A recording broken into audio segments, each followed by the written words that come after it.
નમસ્કાર વિદ્યાર્થી મિત્રો, શ્રી બીએમ કોમર્સ હાઈસ્કૂલ ભાવનગરની યુટ્યુબ ચેનલમાં આપનું હાર્દિક સ્વાગત છે. ધોરણ 9 ગણિતમાં અગાઉ આપણે પ્રકરણ નંબર 6 રેખાઓ અને ખૂણાઓ વિશેનો અભ્યાસ કર્યો. એમાં ત્રિકોણ આધારિત દાખલા પણ ગણ્યા હશે. તો આપણે આજે એક નવા પ્રકરણનો અભ્યાસ કરવાનો છે, પ્રકરણ નંબર 7 ત્રિકોણ. તો સૌપ્રથમ આપણે પ્રકરણના નામ પરથી આપણે ત્રિકોણની સરળ વ્યાખ્યા આપણે એમ કહી શકીએ કે ત્રિકોણ એટલે, તો તરત જ આપણને સરળ વ્યાખ્યા યાદ આવે કે એવી આકૃતિ કે જેને ત્રણ ખૂણા હોય, તો તેવી આકૃતિને ત્રિકોણ કહેવાય. એવા જુદા જુદા ભૌમિતિક આકારો, એ આકૃતિઓ પરથી આપણે એ વ્યાખ્યા કહી શકીએ છીએ. તો અહીં એવા બીજા ઘણા બધા એવા ભૌમિતિક આકૃતિ, જેમ કે 5 ખૂણા હોય તો પંચકોણ કહી શકીએ. એવી ઘણી બધી એવી ભૌમિતિક આકૃતિઓ જે ખૂણાની સંખ્યા આધારે આપણે ઓળખી શકીએ, જેમ કે ચતુષ્કોણ, તો ચતુ એટલે 4, તો એવી આકૃતિ કે જેને 4 ખૂણા હોય તો ચતુષ્કોણ કહી શકીએ. એ જ રીતે 5 ખૂણા હોય તો પંચકોણ કહી શકીએ. આમ પંચકોણ, ષષ્ઠકોણ, અષ્ટકોણ, આ રીતે આપણે એ ખૂણાઓની સંખ્યાના આધારે એ ભૌમિતિક આકૃતિને આપણે ઓળખીએ છીએ. તો આજે આપણે એ જ રીતે એ સરળ વ્યાખ્યા આપણે કહીએ છીએ, એ જ રીતે આજે ત્રિકોણ વિશે આપણે અભ્યાસ કરીએ. તો સૌપ્રથમ આપણે ત્રિકોણની વ્યાખ્યા સમજીએ કે ત્રિકોણની વ્યાખ્યા શું થાય. તો ત્રણ પરસ્પર છેદતી રેખાઓથી બનતી બંધ આકૃતિને ત્રિકોણ કહે છે. ત્રણ પરસ્પર છેદતી રેખાઓથી બનતી બંધ આકૃતિને ત્રિકોણ કહે છે. એટલે અહીંયા ત્રણ પરસ્પર રેખા છે અને પરસ્પર એકબીજાને છેદે ત્યારે બંધ આકૃતિ રચાય, તો એ આકૃતિ એ ત્રિકોણ કહેવાય. એટલે અહીંયા આપણે ત્રિકોણ ABC અહીંયા દર્શાવેલ છે. તો સૌપ્રથમ એને વ્યાખ્યા છે એને આકૃતિ દ્વારા સમજીએ કે ત્રણ પરસ્પર છેદતી રેખાઓ, એટલે આ પહેલી રેખા, આ બીજી રેખા, આ ત્રીજી રેખા, જ્યારે એકબીજાને છેદે છે ત્યારે તેના દ્વારા રચાતી બંધ આકૃતિ જેને ત્રિકોણ કહેવાય. તો અહીં ત્રણ રેખાઓ એકબીજાને છેદે તો એ છેદ બિંદુ મળે. છેદ બિંદુના નામ આપણે ABC નામ આપીએ. તો અહીં આ ત્રિકોણ જે છે એ ત્રિકોણ કયો બન્યો, તો કે ત્રિકોણ ABC, જે ઘાટો ભાગ અહીંયા દોર્યો એ ત્રિકોણ ABC એ કહેવાય. તો અહીંયા બીજું કે એ ત્રિકોણના અંગો વિશે વાત કરીએ એટલે ત્રિકોણ ABC આ બંધ આકૃતિ બને. બરાબર. હવે આપણે ત્રિકોણના અંગો વિશે વાત કરીએ તો ત્રિકોણને કુલ 6 અંગો હોય. કેટલા? 6 અંગો હોય. એમાં 3 બાજુઓ અને 3 ખૂણાઓ. 3 બાજુઓ અને 3 ખૂણાઓ. તો 3 બાજુઓ વિશે આપણે વાત કરીએ તો ત્રિકોણને 3 બાજુઓ, એટલે અહીંયા આપણે આકૃતિ દ્વારા સમજીએ કે 3 બાજુઓ, તો AB બાજુ, BC બાજુ અને CA બાજુ કે AC બાજુ. આમ 3 બાજુઓ થાય. એ જ આકૃતિ AB બાજુ, BC બાજુ અને CA બાજુ, એટલે AB રેખાખંડ, BC રેખાખંડ અને AC રેખાખંડ. તો અહીં આ રીતે 3 બાજુઓ અને 3 ખૂણાઓ, એટલે 3 ખૂણાઓ એટલે તો કે ખૂણો A, ખૂણો B અને ખૂણો C. અને આપણે વાત કરીએ કે 3 પરસ્પર છેદતી રેખાઓથી બનતી બંધ આકૃતિમાં છેદ બિંદુ છે, એટલે બિંદુ A, B અને C એ ત્રિકોણના શિરોબિંદુઓ થાય. એટલે આપણે અહીંયા લખ્યું છે કે ત્રિકોણના 3 શિરોબિંદુઓ A, B અને C. તો ટૂંકમાં એમ કે ત્રિકોણને કુલ 6 અંગો હોય, 3 બાજુઓ અને 3 ખૂણાઓ. બીજું કે બીજી રીતે જો વ્યાખ્યા આપણે કહી શકીએ કે 3 અસમરેખ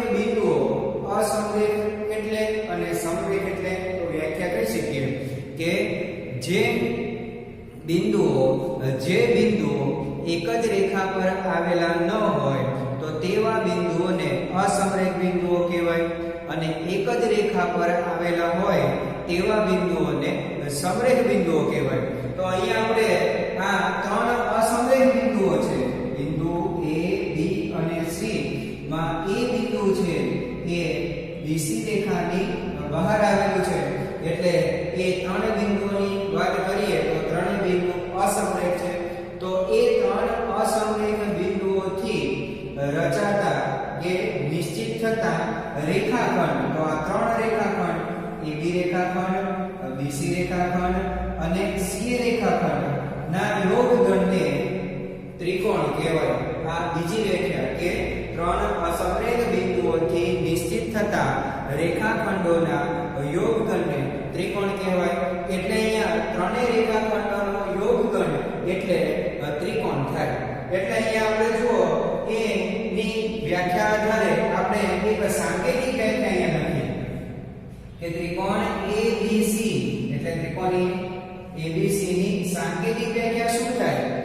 આપણે અહીંયા લખીએ એ શાબ્દિક વ્યાખ્યા છે, પણ એની સાંકેતિક વ્યાખ્યા લખવી હોય તો આમ લખી શકીએ કે ત્રિકોણ ABC બરાબર રેખાખંડ AB યોગ રેખાખંડ BC યોગ રેખાખંડ CA. એટલે ત્રણ રેખાખંડોનો શું કરવાનો? યોગગણ કરીએ તો આ જે વ્યાખ્યા છે એ વ્યાખ્યા એ સાંકેતિક વ્યાખ્યા બને. એટલે અહીંયા ત્રિકોણ ABC બરાબર રેખાખંડ AB યોગ રેખાખંડ BC યોગ રેખાખંડ CA. તો અહીં આ ત્રિકોણ ABC ને આ રીતે સંકેતમાં ત્રિકોણ ABC અથવા શબ્દમાં લખવું હોય તો આ રીતે ત્રિકોણ ABC પણ લખાય, પણ સરળતા માટે આપણે સાંકેતિક ત્રિકોણનો સંકેત કે ત્રિકોણ ABC વડે દર્શાવાય છે. ત્યારબાદ તમે પ્રકરણ 6 માં દાખલા ગણ્યા છે પ્રમાણે કે ત્રિકોણનો બહિષ્કોણ કોને કહેવાય? તો ત્રિકોણનો બહિષ્કોણ તો વ્યાખ્યા જોઈએ કે ત્રિકોણના કોઈ ખૂણા સાથે રૈખિક જોડ બનાવતા ખૂણાને ત્રિકોણનો બહિષ્કોણ કહેવાય. રૈખિક જોડ બનાવતા ખૂણાને ત્રિકોણનો બહિષ્કોણ કહેવાય. તો અહીંયા આપણે એક આકૃતિ દોરી છે કે ત્રિકોણ ABC માં બહારનો ખૂણો બહિષ્કોણ એટલે બહારનો ખૂણો, તો એ બહારનો ખૂણો આકૃતિમાં કયો થાય? તો કે ખૂણો ACD. તો એ ખૂણો ACD એ ત્રિકોણનો બહિષ્કોણ છે. તો એને વ્યાખ્યાને વ્યવસ્થિત આપણે સમજીએ કે તો ત્રિકોણ ABC માં આપણે ત્રિકોણના બહિષ્કોણની વ્યાખ્યાને સમજીએ કે આ ત્રિકોણ આપણે ABC લીધા, ત્રિકોણ ABC લીધો. હવે એમાં કોઈ એક બાજુને એક તરફ લંબાવવામાં આવે. અહીંયા આપણે જોઈએ છે કે આકૃતિમાં દર્શાવ્યા પ્રમાણે આપણે અહીંયા ત્રિકોણ ABC માં BC બાજુને કોઈ એક તરફ લંબાવવામાં આવે ત્યારે એક C ખૂણા સાથે રૈખિક જોડ બને છે, અને રૈખિક જોડનો આકાર T યાદ રાખવાનો. ખ્યાલ હોય તો કે રૈખિક જોડ એટલે T બને છે. એટલે અહીંયાથી જુઓ તમે આકૃતિમાં જોશો હું દોરું છું એ પ્રમાણે કે T રચાય છે. તો આ બહારનો ખૂણો પહેલો અને અંદરનો ખૂણો બીજો, એટલે ખૂણો 1 અને ખૂણો B એ કઈ જોડ રચે છે? તો રૈખિક જોડ રચે છે. કયા ખૂણા સાથે? તો C ખૂણા સાથે રૈખિક જોડ રચાય છે. તો તે રૈખિક જોડ રચતા જે ખૂણો છે એટલે અહીંયા ખૂણો AC બહારનો કોક બિંદુ આપણે D લઈએ તો ખૂણો ACD એટલે ખૂણો 1 બરાબર છે. ખૂણો ACD એ ત્રિકોણ ABC નો બહિષ્કોણ થાય. અને આ રીતે દરેક શિરોબિંદુએ કુલ 2 બહિષ્કોણ મળે. દરેક શિરોબિંદુએ 2 બહિષ્કોણ મળે. તો ત્રિકોણને કુલ 6 બહિષ્કોણ હોય. એટલે આપણે અહીંયા જુઓ લખ્યું કે ત્રિકોણને કુલ 6 બહિષ્કોણ હોય. બહિષ્કોણ એટલે બહારના ખૂણા. તો દરેક શિરોબિંદુએ 2 બહિષ્કોણ હોય તો ત્રિકોણના ત્રણેય શિરોબિંદુએ એમ કુલ 6 બહિષ્કોણ હોય છે. બરાબર? ત્યાં યાદ રાખો. ત્યારબાદ અહીંયા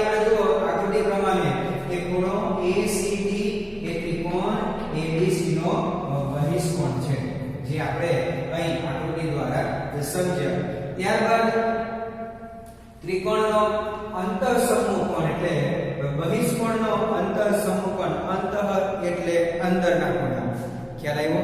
બહિષ્કોણ એટલે બહારના ખૂણા, અંતઃસમૂહ કોણ એટલે અંદરના ખૂણા. તો આપણે જોઈએ આપણી વ્યાખ્યા કે ત્રિકોણનો બહિષ્કોણ એ ત્રિકોણના જે ખૂણા સાથે રૈખિક જોડ બનાવે તે ખૂણા સિવાયનો દરેક ખૂણો એ આપેલા બહિષ્કોણનો અંતઃસમૂહ કોણ કહેવાય. એટલે રૈખિક જોડ જે ખૂણા સાથે બનાવે છે, તો આપણે અહીં આકૃતિમાં જોઈએ કે આ જ આકૃતિમાં ખૂણા C સાથે રૈખિક જોડ બનાવે છે, તો એ સિવાયના બાકીના કયા બે ખૂણા થયા? તો કે ખૂણો A અને ખૂણો B. ખૂણો A અને ખૂણો B, તો આ બંને ખૂણાને ત્રિકોણ ABC માં ખૂણા ACD બહિષ્કોણનો શું કહેવાય? અંતઃસમૂહ કોણ કહેવાય. એટલે અહીંયા ખૂણો A અને ખૂણો B એ ખૂણો ACD જે બહિષ્કોણ છે એ બહિષ્કોણનો અંતઃસમૂહ કોણ કહેવાય. ખ્યાલ આવ્યો? ફરી એકવાર કે અંતઃસમૂહ, અંતઃ એટલે અંદરના, તો એ અંદરના અંતઃસમૂહ કોણ ની વ્યાખ્યા તો ત્રિકોણનો બહિષ્કોણ ત્રિકોણના જે ખૂણા સાથે રૈખિક જોડ બનાવે છે તે ખૂણા સિવાયના બાકીના જે બે ખૂણા છે એ ખૂણાને આપેલા ત્રિકોણના બહિષ્કોણનો અંતઃસમૂહ કોણ કહેવાય. એટલે ખૂણા C સાથે રૈખિક જોડ બનાવે છે, તો એ સિવાયના બાકીના બે ખૂણા ખૂણો A અને ખૂણો B એ બહિષ્કોણ માટે અંતઃસમૂહ કોણ થાય. અને એના આધારે તમે અગાઉ પ્રકરણ 6 માં દાખલા ગણ્યા છે. બીજું કે એના કેટલાક ગુણધર્મો આપણે જોઈએ કે કોઈ પણ ત્રિકોણના ત્રણેય ખૂણાના માપનો સરવાળો 180 અંશ થાય, એમ આપણે અગાઉ અભ્યાસ કરેલો છે. તો એ જ પ્રમાણે આપણે ત્રિકોણ ABC, તો અહીંયા આપણે એમ લખી શકીએ ને કે ત્રિકોણ ABC માટે ખૂણો B વત્તા ખૂણો C વત્તા ખૂણો A વત્તા ખૂણો B વત્તા ખૂણો C બરાબર 180 અંશ. સમજાય? તો એ રીતે અહીંયા આ ગુણધર્મ પ્રમાણે આપણે સમજ્યા. ત્યારબાદ એનો બીજો ગુણધર્મ છે કે ત્રિકોણના કોઈ પણ બહિષ્કોણનું માપ એ બંને અંતઃસમૂહ કોણના માપના સરવાળા જેટલું થાય. ફરીવાર કે ત્રિકોણના કોઈ પણ બહિષ્કોણનું માપ તેના બંને અંતઃસમૂહ કોણોના માપના સરવાળા જેટલું થાય. એટલે અહીંયા આપણે વ્યાખ્યા પ્રમાણે જોઈએ કે અંતઃસમૂહ કોણ એટલે અહીંયા આપેલી આકૃતિમાં અહીંયા લખી શકીએ કે ખૂણો B અને ખૂણો A અને ખૂણો B એ બહિષ્કોણ ખૂણો ACD ના અંતઃસમૂહ કોણો છે. અંતઃસમૂહ કોણો છે. બરાબર? ઉપરની જે આકૃતિ છે બહિષ્કોણની અંદર A અને B એ ખૂણા ACD નો અંતઃસમૂહ કોણો થાય. તો એ રીતે અહીંયા આપણે લખીએ કે બહિષ્કોણનું માપ એટલે ખૂણા ACD નું માપ એટલે બહિષ્કોણ થયો, તો એનું માપ જે છે એ અંદરના ખૂણાના માપના સરવાળા જેટલું થાય. એટલે ખૂણો A અને ખૂણા B નો જે સરવાળો કરીએ તો એ સરવાળો બહિષ્કોણના માપ જેટલો થાય. અને બીજું કે આ અંતઃસમૂહ કોણના માપ કરતા બહિષ્કોણનું માપ વધારે હોય. બરાબર? એટલે અગાઉ દાખલા આવશે તે પ્રમાણે આપણે અભ્યાસ કરશું. ત્યારબાદ હવે આપણે ત્રિકોણના પ્રકાર વિશે આપણે અભ્યાસ કરીએ. તો ત્રિકોણના પ્રકારમાં બાજુઓના માપના આધારે ત્રિકોણના પ્રકાર પડે અને ખૂણાના માપના આધારે ત્રિકોણના પ્રકાર થાય. તો સૌપ્રથમ આપણે બાજુઓના માપના આધારે અહીંયા આપણે લખેલ છે કે બાજુઓના માપના આધારે ત્રિકોણના પ્રકાર જોઈએ. તો પહેલો પ્રકાર કે સમભુજ ત્રિકોણ. સમભુજ, ભુજ એટલે બાજુ. તો સમભુજ ત્રિકોણ કોને કહીશું? તેની વ્યાખ્યા કે જે ત્રિકોણની ત્રણેય બાજુઓ એકરૂપ હોય. જે ત્રિકોણની ત્રણેય બાજુઓ એકરૂપ હોય તો તેવા ત્રિકોણને સમભુજ ત્રિકોણ કહેવાય. એટલે ત્રણેય બાજુ ત્રિકોણને ત્રણ બાજુ AB રેખાખંડ, BC રેખાખંડ અને CA રેખાખંડ, આ ત્રણેય બાજુઓ એકરૂપ એટલે એકરૂપ આકૃતિ. એકરૂપ અર્થાત કે માપ અને આકાર બંને સરખા હોય. માપ અને આકાર બંને સરખા હોય તેવી આકૃતિ ને એકરૂપ આકૃતિ કહેવાય. એ રીતે અહીંયા કે માપ અને ખૂણાના આધારે ત્રિકોણના પ્રકાર પડે. એકરૂપ એટલે માપ અને આકાર બંને સરખા થાય. તો અહીંયા માનો કે અહીંયા એક આકૃતિ આપણે દોરી કે ત્રિકોણ ABC માં રેખાખંડ AB બાજુનું માપ 3, BC બાજુનું માપ 3, CA બાજુનું માપ 3. તો ત્રણેય બાજુના માપ સરખા હોય તો આવો ત્રિકોણ એટલે કયો ત્રિકોણ કહેવાય? સમભુજ ત્રિકોણ કહેવાય. સમદ્વિ બાજુ ત્રિકોણ બીજો પ્રકાર. તો કોઈ પણ બે બાજુ સરખી હોય એટલે અહીંયા આપણે જોઈએ કે AB બાજુનું માપ 3, BC બાજુનું માપ 3 અને AC બાજુનું માપ 4 હોય. સપોઝ ધારો કે તો આ આકૃતિ પ્રમાણે આપણે જોઈએ કે અહીં AB બાજુનું માપ અને BC બાજુનું માપ બંનેના માપ કેવા છે? સરખા છે. માટે આ ત્રિકોણને કયો ત્રિકોણ કહેવાય? સમદ્વિ બાજુ ત્રિકોણ. સમદ્વિ દ્વિ એટલે બે, તો બે બાજુ સરખી હોય તેવા ત્રિકોણને સમદ્વિ બાજુ ત્રિકોણ કહેવાય છે. ત્યારબાદ વિષમ બાજુ ત્રિકોણ. તો વિષમભુજ કા વિષમ બાજુ ત્રિકોણ.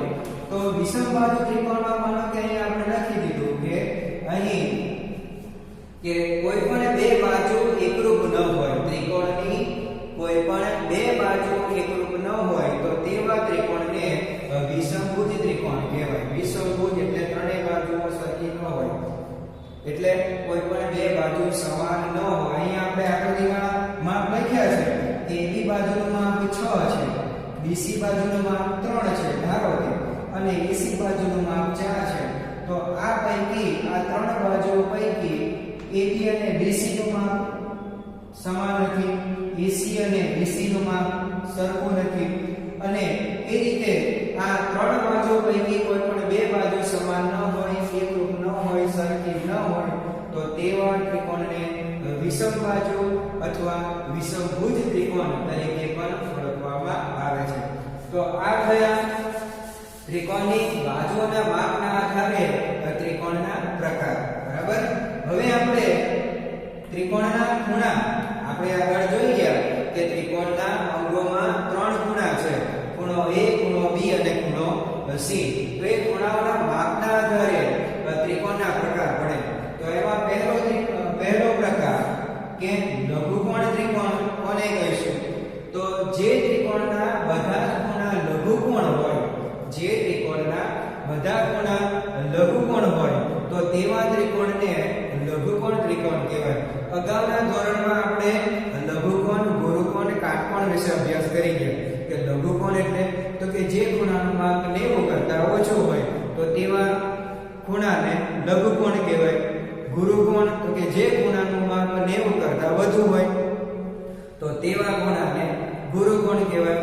અને કાટકોણ તો જે ખૂણાનું માપ 90 અંશ હોય તો તેવા ખૂણાને કાટકોણ કહેવાય. તો એના જ આધારે એ ત્રિકોણના પણ પ્રકાર પડ્યા છે કે લઘુકોણ ત્રિકોણ એટલે તો કે ત્રિકોણના ત્રણેય ખૂણા 90 કરતા ઓછા હોય તો તેવા ત્રિકોણને લઘુકોણ ત્રિકોણ કહેવાય. ત્યારબાદ બીજો પ્રકાર કે કાટકોણ ત્રિકોણ. તો ત્રિકોણના ત્રણ ખૂણા પૈકી એક ખૂણો કાટખૂણો હોય એટલે કે 90 અંશ હોય તો તેવા ત્રિકોણને કાટકોણ ત્રિકોણ કહેવાય. અને ગુરુકોણ ત્રિકોણ એના પછીનો પ્રકાર કે ગુરુકોણ ત્રિકોણ તો વ્યાખ્યા તો કોઈ એક ખૂણો ગુરુકોણ હોય એટલે ત્રિકોણના ત્રણ ખૂણા પૈકી કોઈ એક ખૂણો 90 કરતા વધારે માપ હોય, 90 કરતા વધુ માપ હોય તો તેવા ત્રિકોણને ગુરુકોણ ત્રિકોણ કહેવાય છે. ત્યારબાદ ચોથો પ્રકાર કે સમકોણ ત્રિકોણ. સમકોણ ત્રિકોણ તો કે જે ત્રિકોણના ત્રણેય ખૂણાઓના માપ સરખા થાય એટલે કે સમાન હોય, એકરૂપ હોય, સરખા હોય તો તેવા ત્રિકોણને સમકોણ ત્રિકોણ તરીકે ઓળખવામાં આવે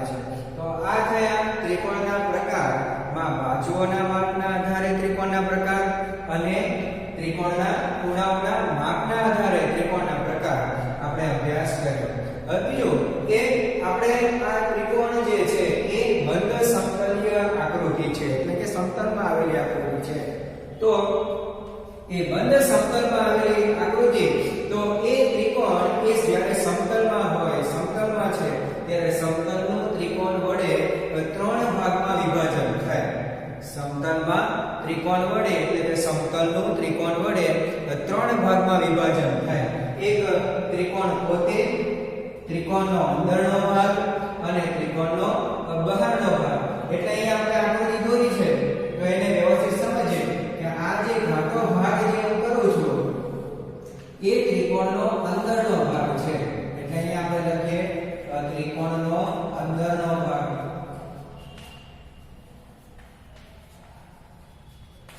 બરાબર?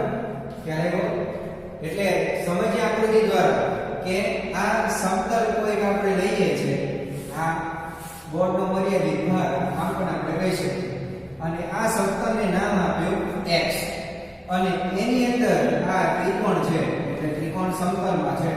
બરાબર? નામ આપી દઈએ a b c. બરાબર? હવે શું કરવાનું છે? તો કે ભાગ પડે છે. તો જ્યારે ત્રિકોણ સમતલમાં છે ત્યારે સમતલનું ત્રિકોણ વડે 3 ભાગમાં વિભાજન થાય. તો કે ત્રિકોણ પોતે એટલે ત્રિકોણ ABC પર આવેલા બિંદુઓનો ગણ એ ત્રિકોણ પોતે, ત્રિકોણનો અંદરનો ભાગ એટલે આ અંદરનો ભાગ કે જે બહારના ભાગમાં, ત્રિકોણના એવા બિંદુઓ કે જે બહારના ભાગમાં આવેલા નથી પણ ક્યાં છે? અંદરના ભાગમાં. તો અંદરના ભાગમાં એટલે તમામ બિંદુઓના ગણને ત્રિકોણનો અંદરનો ભાગ કહેવાય. અને ત્રિકોણના સમતલમાં જે બિંદુઓ ત્રિકોણના બહારના ભાગમાં આવેલા છે પણ અંદરના ભાગમાં આવેલા નથી, તો તેવા બહારના બિંદુઓના તમામ બિંદુઓના ગણને શું કહેવામાં આવે છે? ત્રિકોણનો બહારનો ભાગ. એટલે આ જે ભાગ જે છે એ ત્રિકોણનો બહારનો ભાગ છે.